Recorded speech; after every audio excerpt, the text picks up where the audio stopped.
বিসমিল্লাহির রহমানির রহিম। স্ত্রী কখনো মা হতে পারবে না। এখন একটি সন্তান দত্তক নিতে চাচ্ছি, সন্তান দত্তক নেওয়া যাবে কিনা? সন্তান দত্তক নেওয়া জায়েজ, না জায়েজ কোনো বিষয় না। যদি কারোর সন্তান না হয় তিনি আরেকজনের সন্তানকে দত্তক নিতে পারেন। কিন্তু এখানে একটা গুরুত্বপূর্ণ বিষয় হলো, সন্তান না হলেই শুধু দত্তক নেওয়া এটা সঠিক কাজ না। বরং সন্তান না হলে দত্তক নিবেন সেটা যেমন হতে পারে, আবার সন্তান হলেও দত্তক নেওয়া উচিত। আমাদের সমাজে যাদের সন্তান হয় না তাদেরকে দেখা যায় তারা কি নেয়, সন্তান দত্তক নেয়। যারে আল্লাহ সন্তান দিছে তাকে আর সন্তান দত্তক নিতে দেখা যায় না। এই কালচারটা চালু হওয়া উচিত। আল্লাহ আপনাকে 4টা সন্তান দিয়েছেন, আর একটা সন্তান দত্তক নেন।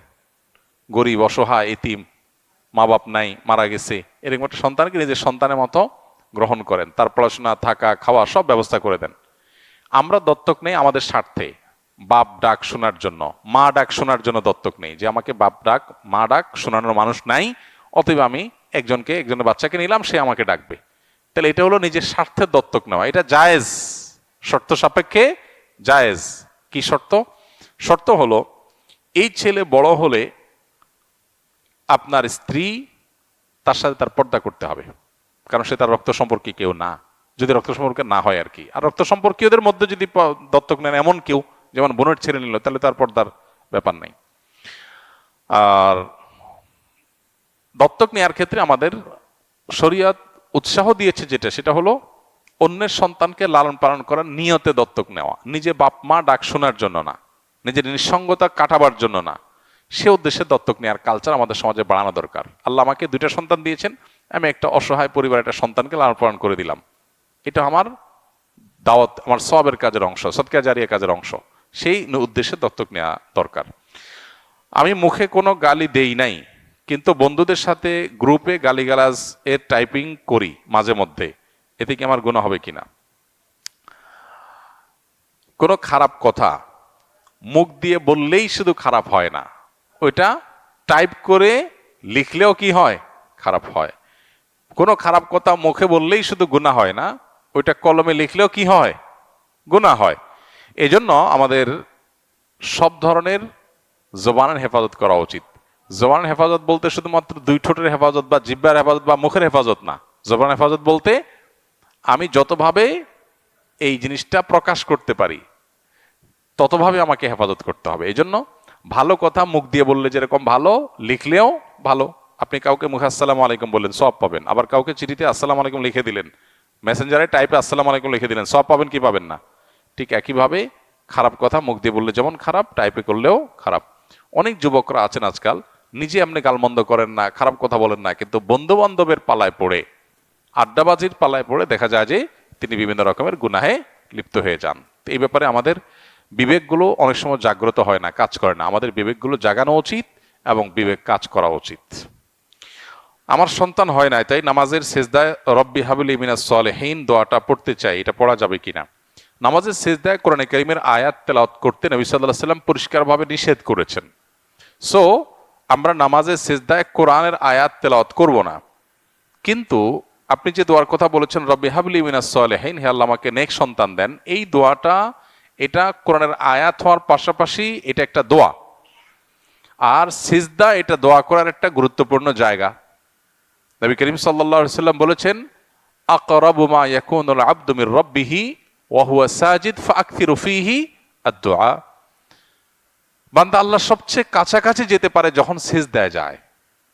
সিজদায় গেলে আল্লাহর সবচেয়ে নৈকট্যে পৌঁছতে পারে মানুষ। এই জন্য নবীজি বলেছেন, অতএব সিজদায় গিয়ে তোমরা আল্লাহর কাছে দোয়া করবে, বেশি বেশি দোয়া করবে। এটা যেহেতু একটা দোয়া, অতএব দোয়া হিসাবে এটা পড়তে পারবেন ইনশাআল্লাহ। তবে কোরআন কারীমের আয়াত নিষেধ সিজদার মধ্যে তেলাওয়াত করা। মা বাবাকে কষ্ট দিলে কি হয়? এই কি হয় এই প্রশ্ন গত সপ্তাহে আসছে অনেকগুলা, আবারও এই সপ্তাহে দিছি দেখি এই ছেলে। মা বাবাকে কষ্ট দিলে কি হয়, কি হবে? কবিরা গুনাহ হয়। মা বাবাকে কষ্ট দিলে কি হবে? কবিরা গুনাহ হবে। আর কবিরা গুনাহ করলে, মহাপাপ হলে তার শাস্তি জাহান্নাম, আর দুনিয়াতেও লাঞ্ছনা অবধারিত। এই জন্য আল্লাহ তাআলা বলেছেন যে মা বাবা তাদেরকে কখনো ধমক দিয়ে কথা বলা যাবে না, এবং তাদেরকে উফ বলা যাবে না তাদের সামনে।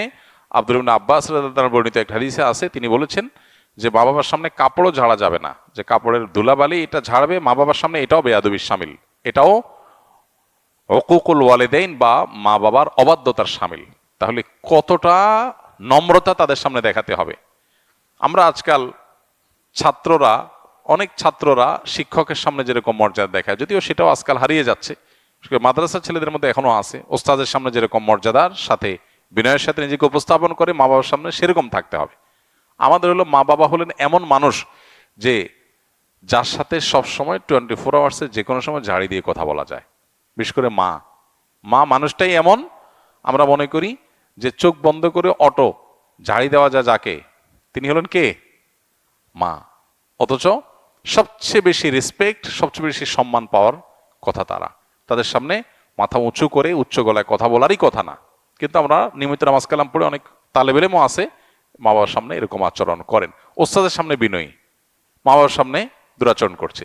ওস্তাজ এত বিনয়ের হক রাখেন না। ওস্তাদের এত অধিকার নাই যত অধিকার কার আছে? মা বাবার আছে, কিন্তু সেটার খবর নেই। আমরা অনেকেই এক্ষেত্রে ভুল করি।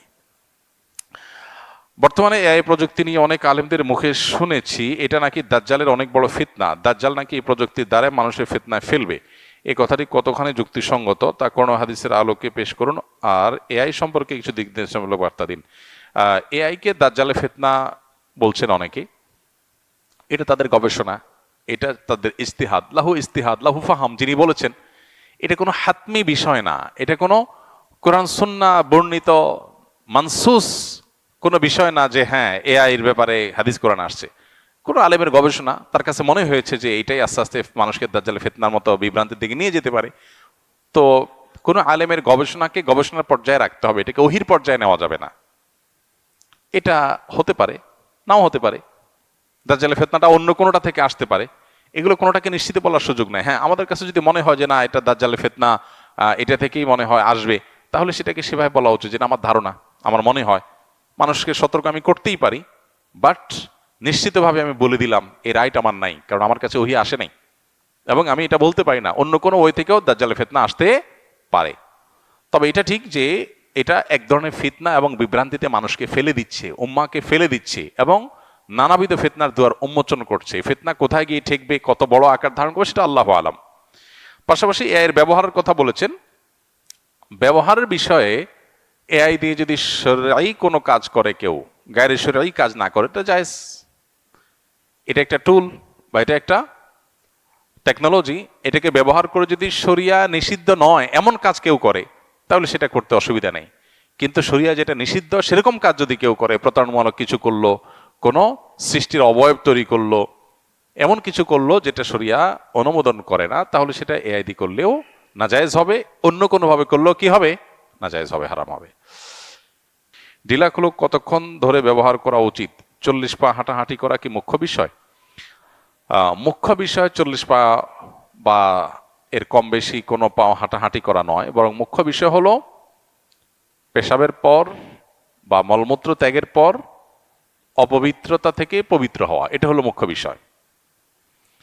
পেশাবের পর আমরা যারা বাংলাদেশের মানুষ এই অঞ্চলে বসবাস করি, আমরা ভাত টাত খেয়ে অভ্যস্ত, আমাদের শরীরের মধ্যে সাধারণত একটু শরীরটা আমাদের রসালো হয়। আরবের মানুষ যারা রুটি খায় বা পাকিস্তানের মানুষ যারা রুটি খায়, রুটি প্রধান, তারা আমাদের চাইতে তাদের শরীরের গঠন থাকে কিছুটা শুষ্ক টাইপ।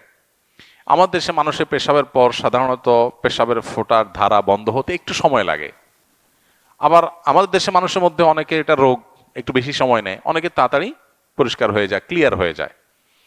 তো এটা আসলে ব্যক্তির উপর বা পরিবেশের উপরে অনেক সময় ভ্যারি করে।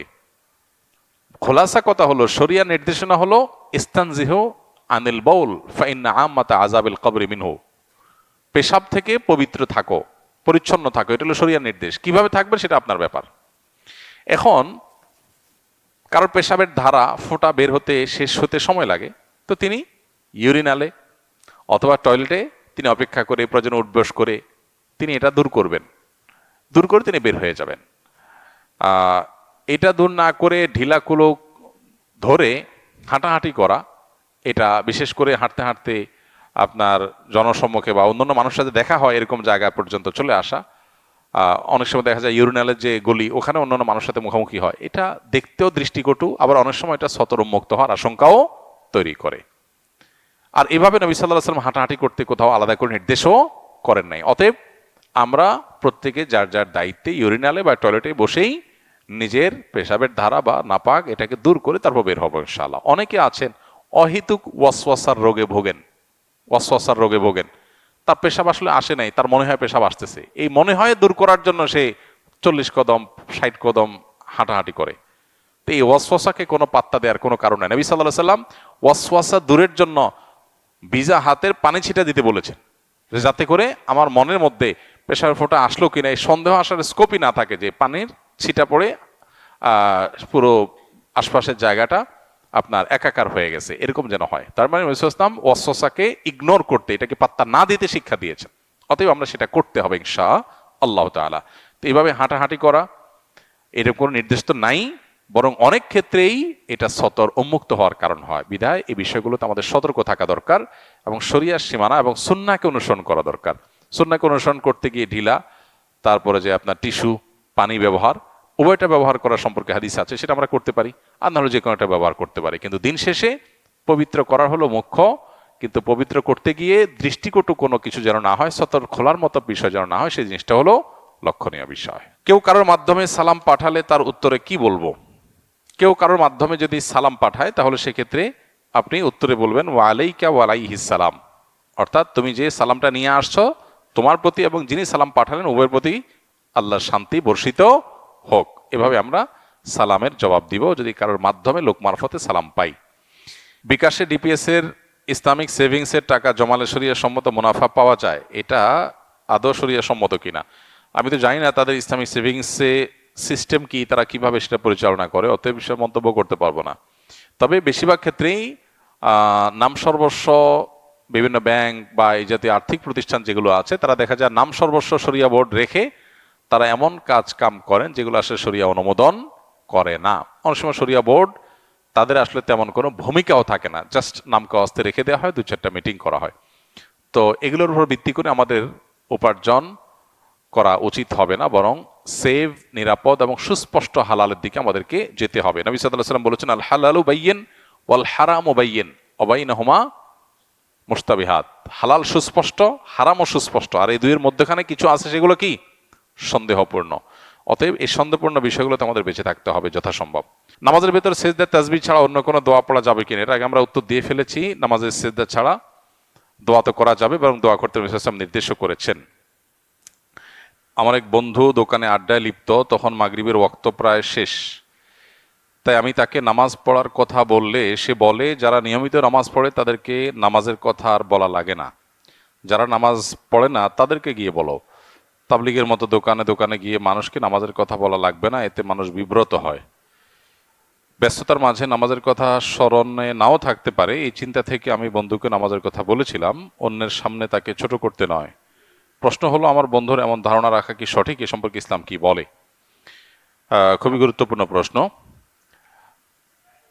একজন নামাজি মানুষকেও নামাজের কথা স্মরণ করানো যেতে পারে, বিশেষ করে যখন মনে হয় যে তিনি ভুলে যাচ্ছেন, দেরি হয়ে যাচ্ছে, এরকম মনে হলে তখন তাকে স্মরণ করাতে দোষ নেই, স্মরণ করানো ভালো। আল্লাহ তাআলা কোরআনে কারীমে বলেছেন ওয়াযাক্কির ফাইন্না যিকরা তানফাউল মুমিনিন, মানুষকে স্মরণ করিয়ে দাও, উপদেশ দাও, এটা ঈমানদারের কাজে আসে। অতএব নামাজি ব্যক্তি হলে আর তাকে নামাজের কথা বলা লাগবে না, এটা ভুল ধারণা। আমাদের সমাজে অনেকে মনে করেন যে মুসলমানদেরকে আবার কিসের দাওয়াত দিবে তো অমুসলমানদেরকে, এটাও ভুল ধারণা। মুসলমানকেও দাওয়াত দেওয়া যাবে, অমুসলমানকেও দাওয়াত দিতে হবে, এবং যিনি নামাজি মানুষ তাকেও স্মরণ করানোটা দোষের কিছু না, বরং ভালো। কিন্তু এখানে যিনি স্মরণ করাবেন বা দাওয়াত দিবেন বা উপদেশ দিবেন তাকে বিচক্ষণ হতে হবে, দায়িত্বশীল হতে হবে, তার আচরণ হতে হবে খুবই মার্জিত এবং খুবই চৌকস। আজকাল আমরা অনেকেই ইসলাম প্রচারের কাজ করি, কিন্তু এর জন্য যতটুকু হিকমাহ, যতটুকু প্রজ্ঞা, যতটুকু বিচক্ষণতা থাকা প্রয়োজন ততটুকু আমরা অনেকেই রপ্ত করতে পারিনি। ফলে দেখা যায় ইসলাম প্রচার করতে গিয়ে ইসলামের প্রতি আরো মানুষকে বীতশ্রদ্ধ করছি, এটা খুবই ভয়াবহ ব্যাপার। একজন মানুষ নিয়মিত নামাজ পড়েন, প্রতিদিন তাকে আপনি নামাজের জন্য কমন যে ডাক, সেটা দেয়া প্রয়োজনীয় কোনো কাজ না। স্মরণ করাতে পারেন, ভাই নামাজের সময় হয়ে গেছে, ভাই জামাতের সময় হয়েছে, স্মরণ করানোতে দোষ নাই। কিন্তু আপনি নিয়মতান্ত্রিকভাবে তাকে যদি নামাজের প্রতি আহ্বান করবে, আমাদের নামাজ পড়া উচিত, উনি তো নামাজ পড়াই অলরেডি, তাহলে উচিত আবার কেন বলবেন? তো স্মরণ করানো এক জিনিস, আর তাকে নামাজের প্রতি আহ্বান করা বা নামাজের দাওয়াত দেওয়া নিয়মিত, সেটা আরেক জিনিস।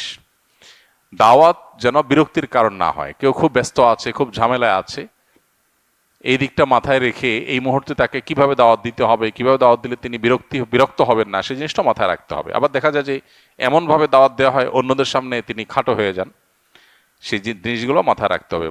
মূল কথা হলো, নামাজি ব্যক্তিকে আবার নামাজের কথা বলতে দোষের কিছু নাই, কিন্তু বলতে হবে এমনভাবে যাতে তিনি বিব্রত না হন, অস্বস্তিতে না পড়েন, বিরক্ত না হন। ঠিক একইভাবে নামাজি ব্যক্তিরও উচিত দাওয়াতকে পজিটিভলি নেওয়া, যে আমাকে স্মরণ করিয়ে দিয়েছে, আমার উপকার করেছে। আমরা অনেকে আছি যে কেউ কোনো নসিহত করলে, উপদেশ দিলে আমাদের গায়ে লাগে, আমাকে জ্ঞান দিতে আইসো না, এই টাইপের কথাবার্তা আমরা বলি। এটা মূর্খতা সুলভ আচরণ বেশিরভাগ ক্ষেত্রেই। কারণ জ্ঞান দিতে আসলে নিজের খেয়ে নিজের দে, কেউ আমাকে যদি কিছু ভালো বলতে আসে, এটা তো সে আমার উপকার করলো, ক্ষতির কিছু করে নাই। এটা বেশিরভাগ ক্ষেত্রেই অহমিকা থেকে, অহংকার থেকে হয়ে থাকে। তো এই জন্য এটারও ট্রিটমেন্ট হওয়া দরকার। আমি দারুন নাজাত মাদ্রাসায় পড়ি, আমি দেশের জন্য, দশের জন্য, পৃথিবীর সকল উম্মার জন্য কিছু করতে চাই। আমাকে কিছু উপদেশ দিন যেগুলো আমার এই জীবনযাত্রায় উপকারী হবে, আর আমার জন্য দোয়া করবেন। দোয়া তো অবশ্যই করি, আল্লাহ তাআলা আমাদের সবাইকে দিনের জন্য, দেশের জন্য, মুসলিম মিল্লাতের জন্য কাজ করার তৌফিক দান করুন। আর এই বিষয়ে আমাদের গত 2-3 দিন আগে কক্সবাজার একটা প্রোগ্রামে আমরা কিছু কথা বলেছিলাম। এর আগেও বিভিন্ন মাদ্রাসার প্রোগ্রামে কিছু কথা বলেছিলাম, সেগুলো ইউটিউবে আছে, দেখে নেওয়া যেতে পারে। আমরা 6-7টি পরামর্শ দিয়েছিলাম যে আমাদের মাদ্রাসার ছাত্র, বিশেষ করে তরুণ নবীর আলেম যারা হয়েছেন বা আলেম হতে যাচ্ছেন, তাদের নিয়তটা সহি করা দরকার। সবকিছুর আগে তারা কেন আলেম হচ্ছেন? এটা কি পেট পালার মাধ্যম? এটা রুটি রুজির একটা উপায়? এটা কি একটা তাদের অন্য 10টা পেশার মতো একটা পেশার জন্য উপযোগী কেরিয়ার গড়ে তোলার উপায়? নাকি আসলে মিল্লাতের জন্য, উম্মার জন্য কিছু করার প্রেরণা থেকে তিনি এটা করছেন? নিয়তটাকে সহি করা দরকার। এর পাশাপাশি ইসলামের একাডেমিক যে জ্ঞান, কোরআন হাদিস, ইসলামের ইতিহাস, এগুলোর উপরে ফিক, উসুলে ফিক, তাফসির, উসুলে তাফসির, হাদিস, উসুলে হাদিস ইত্যাদি, এগুলোর উপরে গভীর পাণ্ডিত্য অর্জন করা দরকার। আজকাল দেখা যায় অনেক মাদ্রাসার ছাত্র, অনেক তরুণ আলেমরা কিছু হাদিস কোরআন জানছে, এমনকি অনেক জানা শিক্ষিত মানুষ কিছু জানছে, এরপরে সে নিজেকে বিশাল বড় দায়ী হিসাবে উম্মার সামনে পেশ করার চেষ্টা করে। হ্যাঁ, যে যতটুকু জানে সে ততটুকু দাওয়াত দিতে পারে, কিন্তু পরিপূর্ণ দায়ী হতে হলে, বিশেষ করে উম্মার জন্য যদি কেউ তাজদীদি কাজ করতে চায়, সংস্কারমূলক কাজ করতে চায়, বড় কাজ করতে চায়, তাহলে তাকে ইসলামের বেসিক যে জ্ঞান আছে সেটার উপরে গভীর পাণ্ডিত্য অর্জন করতে হবে। এই জন্য মাদ্রাসার ছাত্ররা পড়াশোনার সময় একাডেমিক পড়াশোনার প্রতি সবচেয়ে বেশি মনোযোগ দেওয়া উচিত। আউট নলেজ অর্জন করার সময় এটা না। তার ক্লাসের সবচেয়ে ভালো ছাত্র সে হতে হবে, তার কিতাব সবচেয়ে বেশি রপ্ত সে করতে পারবে, একটা জায়গা তার রপ্ত করার বাইরে থাকবে না। আরবি ভাষার উপরে পরিপূর্ণ পাণ্ডিত্য থাকতে হবে, কোরআন এবং হাদিসের অগাধ নলেজ, প্রচুর বই পুস্তক পড়ে শেষ করতে হবে। এবং এই বেসিক ইসলামী নলেজ, এটাতে যদি কেউ পোক্ত না হয়, তাহলে সে অন্য সব বিষয় হাসিল করেও সে যুগ সংস্কারক, দায় ইলাল্লাহ হতে পারবে না। 3 নম্বর হলো যুগের ভাষা রপ্ত করা, যুগের প্রয়োজন মিটানো, পূরণ করা। এজন্য ইংরেজি ভাষা সহ এই যুগে প্রচলিত বাদ, মতবাদ, ইজম, মডার্নিজম, সেকুলারিজম, যত ইজম মুসলমানদের ইমানি চেতনা এবং শক্তিকে ধ্বংস করে দিচ্ছে, এগুলো সম্পর্কে ব্যাপক পড়াশোনা করা, এগুলো জানা, এই চ্যালেঞ্জগুলোকে ভালো করে রপ্ত করা, যে কি কি চ্যালেঞ্জ আছে চলমান। এক কথা, বর্তমান পৃথিবীকে জানা। পৃথিবীকে না জানলে এই পৃথিবীকে নেতৃত্ব কখনোই দেওয়া সম্ভব হবে না। সেটার জন্য ইংরেজি ভাষা সহ এই সমকালীন মতবাদ ইত্যাদি এগুলো আমাদের শেখা প্রয়োজন। সাইকোলজি, সোশ্যালজি, অনেক কিছু আছে যেগুলো আমাদের বেসিক জিনিস জানতেই হবে, সেগুলো করতে হবে। এর পাশাপাশি যা ইলম অর্জন করবে সে অনুযায়ী আমল থাকতে হবে। আমল না থাকলে অনেক জ্ঞান অর্জন করেও দিনের কোনো ফায়দা হবে না।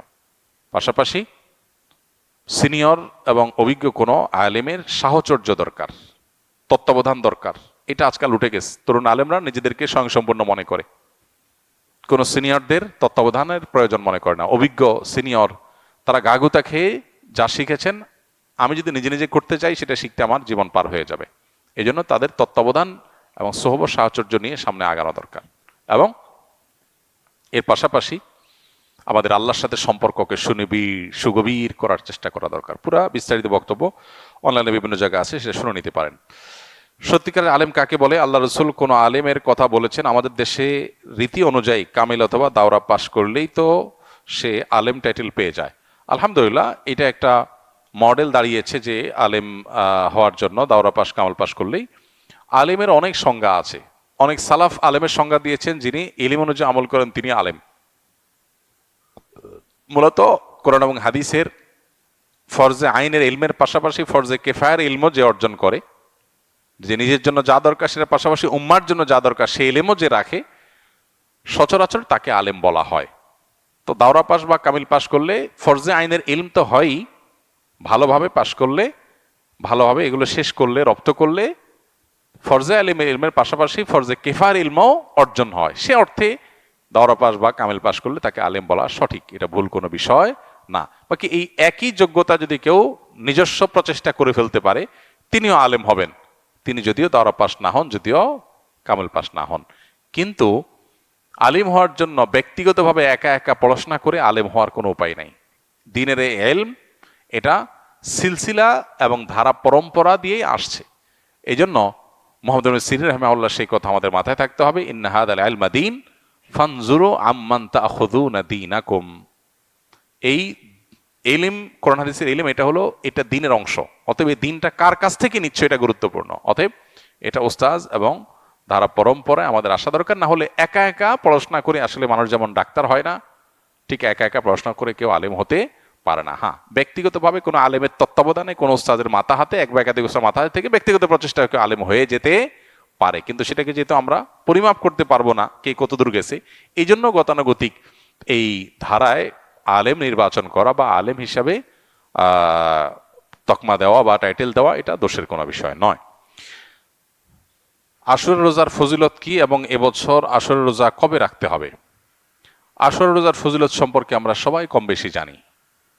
নবী করিম সাল্লাল্লাহু আলাইহি সাল্লাম থেকে প্রসিদ্ধ হাদিস রয়েছে, সহিহ মুসলিমে বর্ণিত হয়েছে, আবু কাতাদা রাদিয়াল্লাহু তাআলা বর্ণনা করেছেন যে নবীজি ইরশাদ করেছেন, সিয়ামু ইয়াউমি আশুরা আহতাসিবু আল্লাহি আন ইউকাফিরা আস-সানাতাল্লাতী ক্বাবলাহ।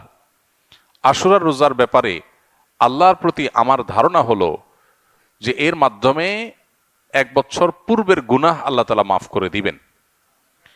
এবং আশুরার এই রোজা এটা কতদিন যাবৎ পৃথিবীতে রাখা হচ্ছে সেটার উত্তর হলো মুসা আলাইহিস সালামের সময় থেকে রাখা হচ্ছে। তার মানে কয়েক হাজার বছর ধরে এই আশুরার রোজা পৃথিবীতে রাখা হয়। এমন একটা ইবাদত যেটার ধারাবাহিকতা হাজার হাজার বছর। তো এই আশুরার রোজা রাখার গুরুত্ব অপরিসীম। সাহাবায়ে কেরাম নিজেরা তো রাখতেন, নিজেদের বাচ্চাদেরকে পর্যন্ত এই রোজা রাখতে উদ্বুদ্ধ করতেন, যারা রোজা রাখার মতো তাদেরকে, এবং সেই সাথে তাদেরকে খেলনা ইত্যাদি দিয়ে ভুলিয়ে রাখতেন। এটা ছিল নবী সাল্লাল্লাহু আলাইহি সাল্লামের, সাহাবায়ে কেরামের সুন্নাহ। সেজন্য আশুরা রোজা আমরা রাখার চেষ্টা করব ইনশাআল্লাহ। এই বছর আশুরা রোজা আমরা কখন রাখব সেটার উত্তর হলো, আজ বাংলাদেশে এবং এ অঞ্চলে যেহেতু একদিন পরে চাঁদ দেখা যায় মিডিল ইস্টের তুলনায়, সো আমাদের এখানে আজ ৮ই মুহররম। ৮ই মুহররম যেহেতু আজকে সন্ধ্যার পর, অর্থাৎ শুক্রবার সন্ধ্যার পরই ৯ই মুহররম শুরু হয়ে যাবে।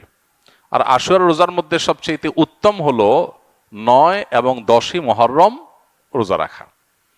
10ই মুহররম আশুরার দিন, আশুরা মানেই হলো মুহররমের 10 তারিখ বা 10ম দিন। অতএব সেটা তো আছেই, সেটা আগামী রোববার মুহররমের 10 তারিখ হবে।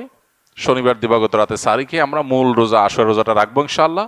আর সাথে 9 তারিখকে প্লাস করে রোজা রাখলে সেক্ষেত্রে আজকে দিবাগত রাতে আমাদেরকে সাহরি খেয়ে আগামীকালকে শনিবার রোজা রাখতে হবে, অর্থাৎ 9 এবং 10।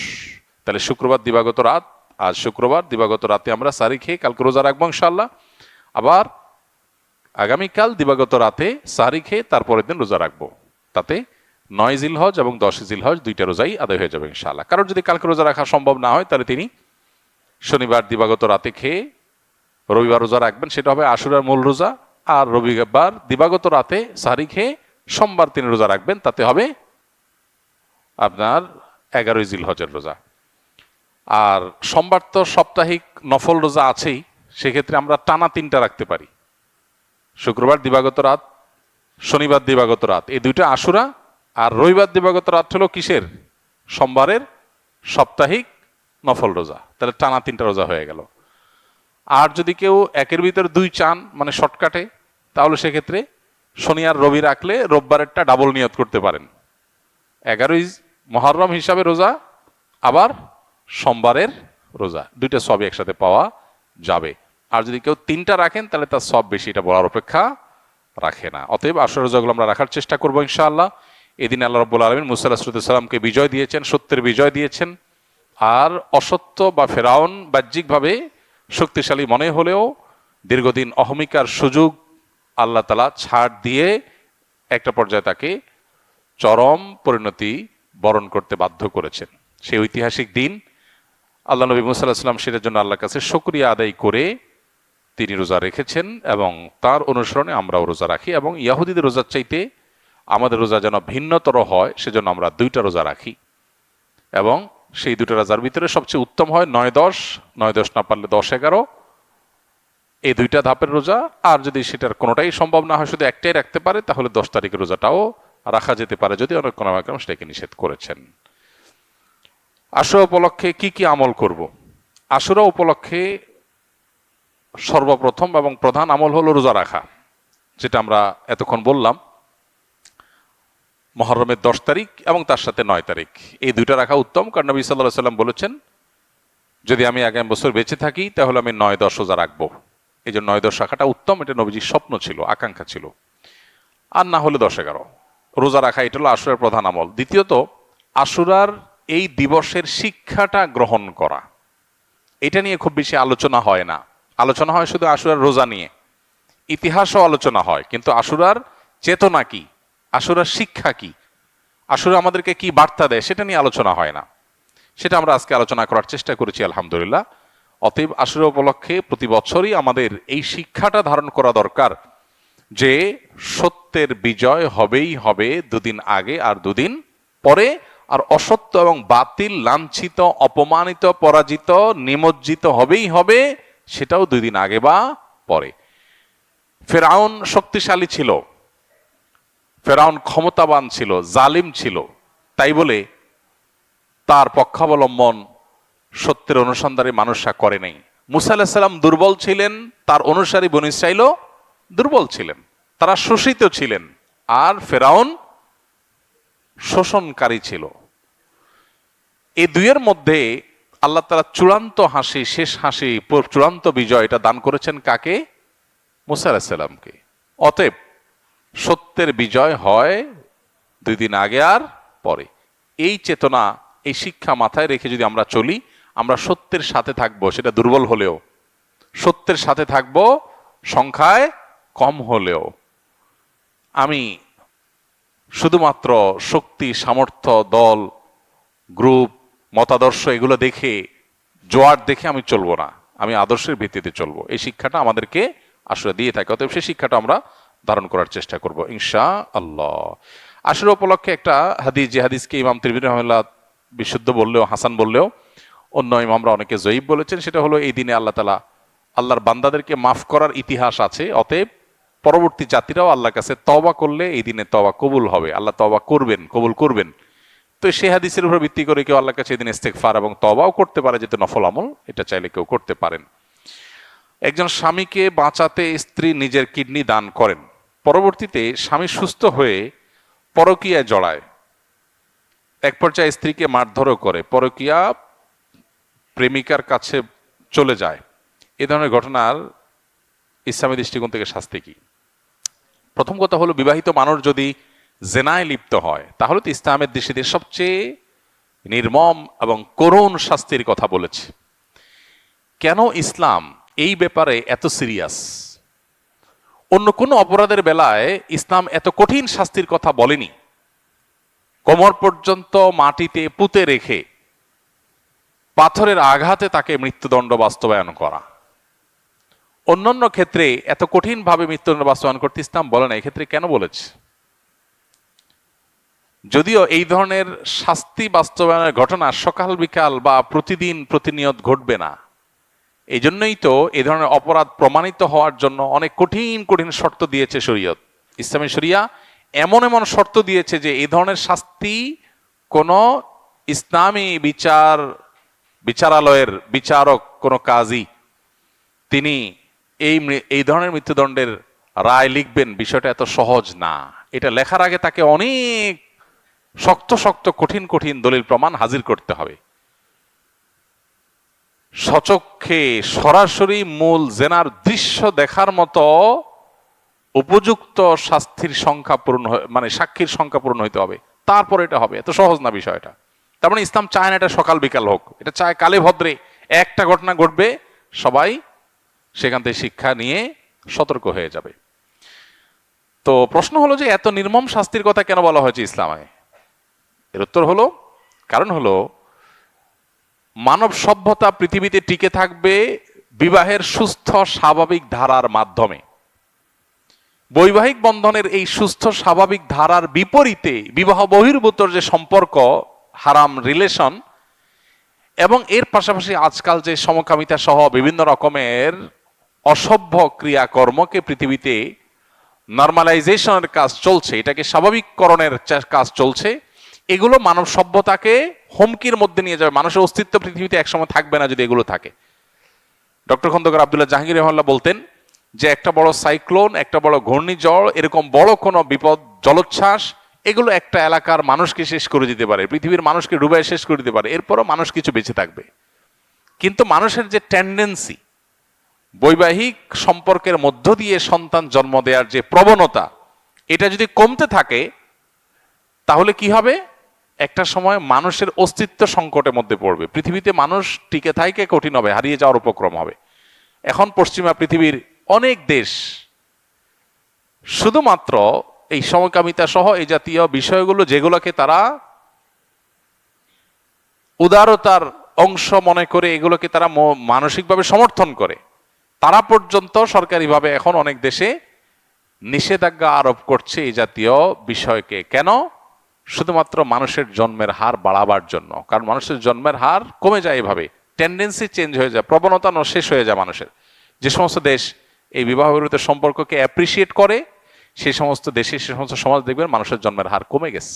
মানুষ যে কি জিনিস, মানুষ যে কত মূল্যবান সম্পদ, এটা ওই সমস্ত দেশগুলো হাড়ে হাড়ে টের পাচ্ছে। এই জন্য এই ধরনের পরকীয়ার সম্পর্ককে ইসলাম সবচেয়ে জঘন্য অপরাধ হিসেবে সাব্যস্ত করে। আজ এটা ঘরে ঘরে হচ্ছে, যেটাকে ইসলাম সবচেয়ে কঠিন শাস্তি দেয় যে অপরাধের, সে অপরাধ এখন জনে জনে ঘরে ঘরে হচ্ছে, এবং এটাকে নর্মালাইজেশন করা হচ্ছে।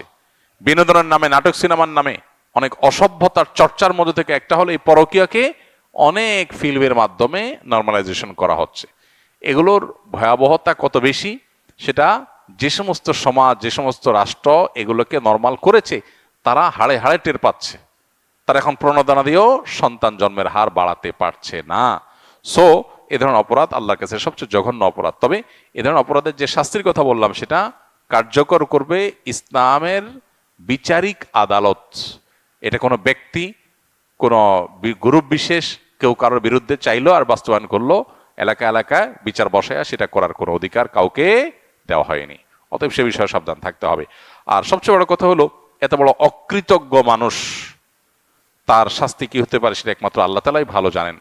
যে মানুষটা তাকে নিজের জীবন বাজি রেখে তার জীবন রক্ষা করলো, তার সাথে বেঈমানি, বিট্রে করা, এটা সুস্পষ্টভাবে তার নেয়ামতের কুফরি করা। আর আল্লাহ তাআলা বলেছেন, ওয়ালা ইন কাফারতুম ইন্না আযাবি লাশাদীদ। আল্লাহর নেয়ামত, মানুষের অবদান, এগুলোকে অস্বীকার করা, এটা আল্লাহর আযাবের কারণ। বিধায় আল্লাহর ভয় আমাদের মধ্যে থাকা দরকার। পর্নোগ্রাফি দেখার বিষয়ে নির্দিষ্ট বয়স থাকা উচিত, এরকম একটি কথা বলেছেন মহিলা ও শিশু বিষয়ক উপদেষ্টা। এ ব্যাপারে আপনার মন্তব্য কি? দেখুন, তার প্রতি পরিপূর্ণ শ্রদ্ধা রেখে বলতে চাই, তিনি বয়সে অনেক সিনিয়র মানুষ। তিনি শুরু থেকে আজও পর্যন্ত, অর্থাৎ তিনি উপদেষ্টা হয়েছেন এবং উপদেষ্টা হওয়ার আগে থেকে আজও পর্যন্ত ধারাবাহিকভাবে তিনি এই দেশের পরিবার ব্যবস্থাপনাকে ভেঙে খান খান করার জন্য, টুকরো টুকরো করার জন্য, পরিবার ব্যবস্থাকে ধ্বংস করবার জন্য তিনি হেন কোনো ব্যবস্থা নাই, উদ্যোগ নেই যেটা তিনি গ্রহণ করেন নাই। তিনি বিভিন্নভাবে এই দেশের প্রচলিত আইনে যেটা অপরাধ, দণ্ডনীয় অপরাধ, এদেশে বসবাসকারী সকল ধর্মের মানুষের কাছে যেটা অপরাধ, সেরকম জঘন্য অপরাধ কর্ম তথা সমকামিতাকে স্বাভাবিককরণের এই প্রক্রিয়ার সাথে তিনি পরিষ্কারভাবে সুস্পষ্টভাবে জড়িত। বহু তথ্য উপাত্ত, বহু প্রমাণ আছে। তার প্রতিষ্ঠান এগুলোকে স্বাভাবিকরণের জন্য বিভিন্ন সময় কাজ করেছে।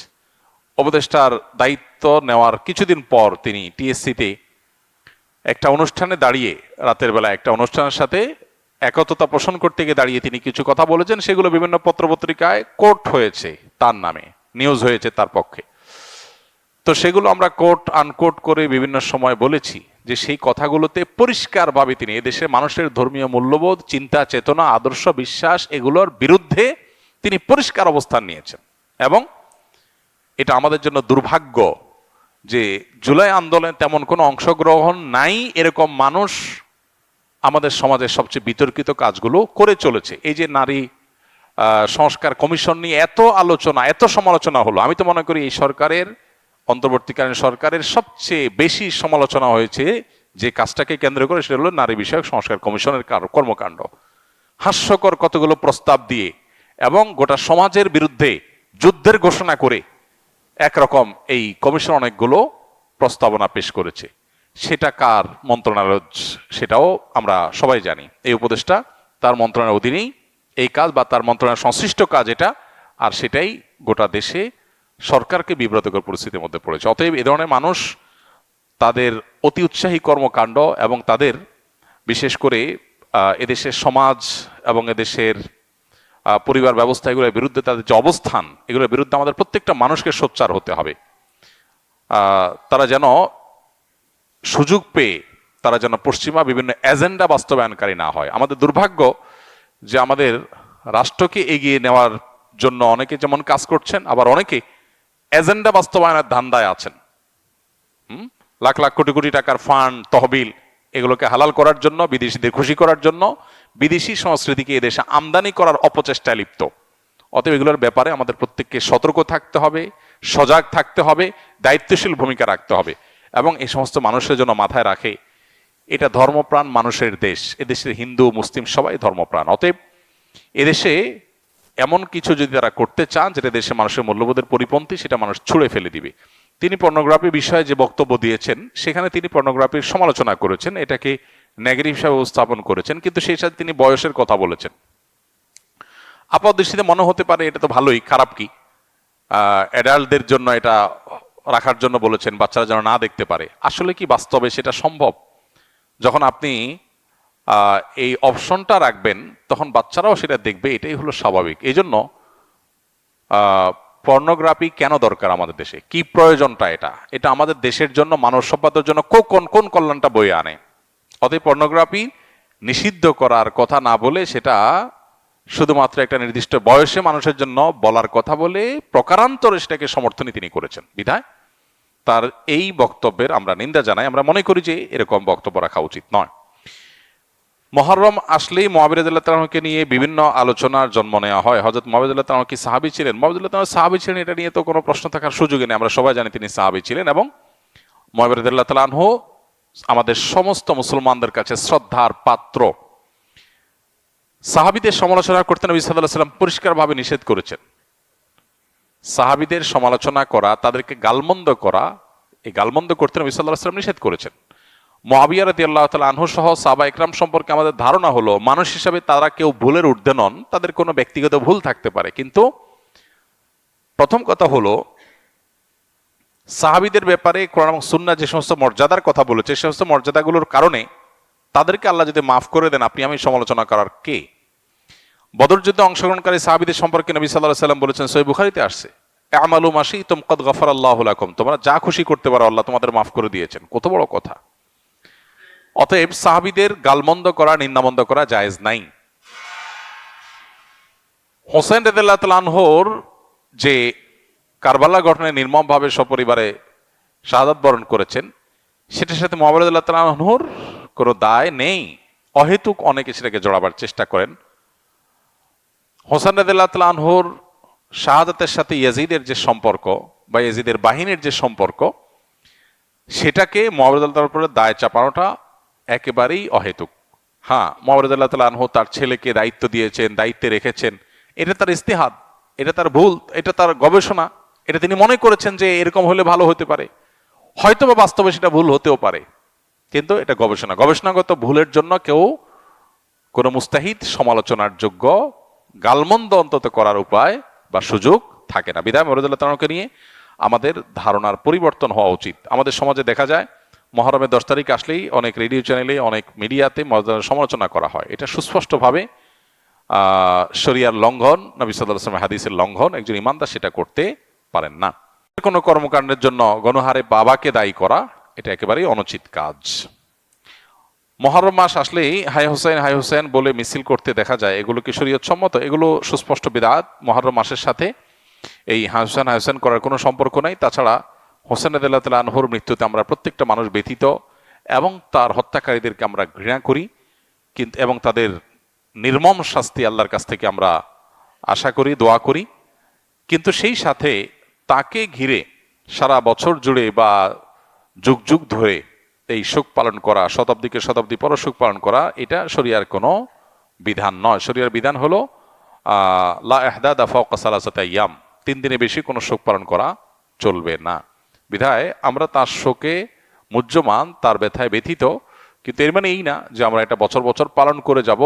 ইহুদি খ্রিস্টানদের অনুকরণে তারা যেরকম প্রত্যেক বছর বছর দিবস পালন করার অংশ হিসেবে এগুলো করে থাকে, এটা ইসলামের কালচার না, মুসলমানদের কর্মকাণ্ড নয়।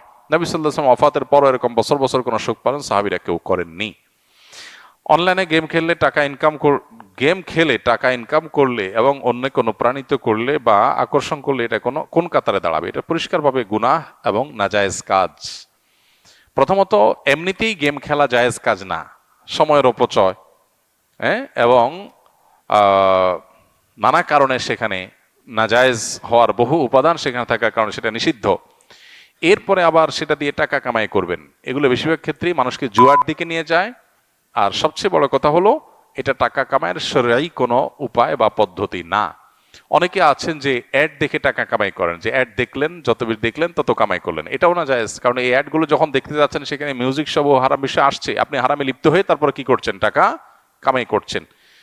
এবং এই সমস্ত গেমস ইত্যাদি থেকে টাকা উপার্জন করার এই পথ অবলম্বন করে একটা সময় দেখা যায় অনলাইন জুয়াতে আসক্ত হয়ে যায়। আজকাল অনলাইন জুয়া এটা ঘরে ঘরে জনে জনে হয়ে গেছে। এখন দেখা যায় বিভিন্ন স্পোর্টস চ্যানেলে, বিভিন্ন সাধারণ টিভি চ্যানেলে, বিভিন্ন প্রচারণায়, খেলোয়াড়দের জার্সিতে, বিভিন্ন কিছুতে দেখা যায় যে অনলাইন জুয়ার অ্যাডভার্টাইজ অহরহ, যেটা আমাদের দেশে প্রচলিত আইনেও নিষেধ, ধর্মীয়ভাবেও যেটা হারাম। সেই জিনিসটা এটাকে খুব নর্মাল করে ফেলা হয়েছে, যেন দেখার কেউ নেই। এগুলোর ব্যাপারে আমাদের সতর্ক থাকা দরকার। এগুলো আমাদের সর্বস্বকে ধ্বংস করে দিবে। এই জুয়ার পথে যারা গেছে তাদের জীবন ধ্বংস হয়ে গেছে, দুনিয়াও বরবাদ, আখিরাতেও বরবাদ, পরিষ্কারভাবে হারাম। আজকাল দেখা যায় এই যে বিভিন্ন সময় বিশ্বকাপ, ফুটবল হয়, ক্রিকেট হয়, বিভিন্ন খেলা হয়, এগুলোকে কেন্দ্র করে এলাকায় এলাকায়, মহল্লা মহল্লা জুয়ার আসর বসে, ছেলেরা মেয়েরা বাজি ধরে। এই যে বাজি, এই যে জুয়া, এগুলো পরিষ্কারভাবে হারাম। এগুলোকে আজকাল দেখা যায় যে অনেকে ব্যবসা হিসাবে এটাকে রীতিমতো একটা ফরম্যাট দিয়ে যুবকদেরকে সেখানে লাগাই দিচ্ছেন, পরিষ্কারভাবে হারাম। এগুলোর ব্যাপারে সামাজিক সচেতনতা বাড়াতে হবে এবং রাষ্ট্রের কর্তা ব্যক্তিদেরও এগুলোর ব্যাপারে ব্যবস্থা গ্রহণ করতে হবে। জাযাকুমুল্লাহু খায়রা।